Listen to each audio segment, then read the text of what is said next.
बरेली के थाना बारादरी इलाके में उस वक्त अफरा तफरी मच गई जब प्रेम नगर की नारी निकेतन से एक खातून चुपचाप वहां से निकल गई और बारादरी इलाके CI पार्क के एक दरख्त पर चढ़ गई। मामला की जानकारी पार्क में वॉक करने पहुंचे लोगों को मिली तो बेचैनी फैल गई। मुकामी लोगों ने वाक़या की जानकारी पुलिस को दी।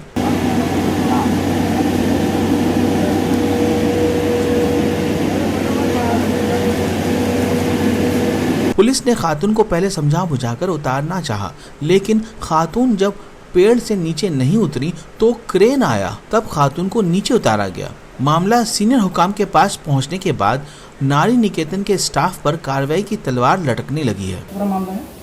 आज सवेरे 8 बजे नारी निकेतन के द्वारा थाना बारादरी को सूचित किया गया कि एक महिला जो नारी निकेतन में रह रही थी वो पास कहीं पेड़ पर चढ़ गई है। सूचना पाकर मौके पर तुरंत पुलिस गई, उसे पेड़ से उतारने की कोशिश की गई, उससे पूछने की कोशिश की गई कि क्या कारण है कि वो पेड़ पर चढ़ी है।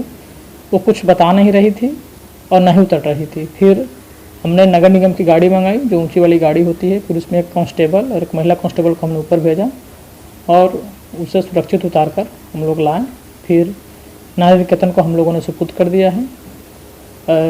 बताया गया कि महिला कुछ मानसिक रूप से कमज़ोर है और मानसिक स्थिति थोड़ी अच्छी नहीं है। वो नारी निकेतन में रहती है, जिसके चलते थोड़ी सी परेशान रह रही थी और जिसके कारण वो पेड़ पर चढ़ गई थी।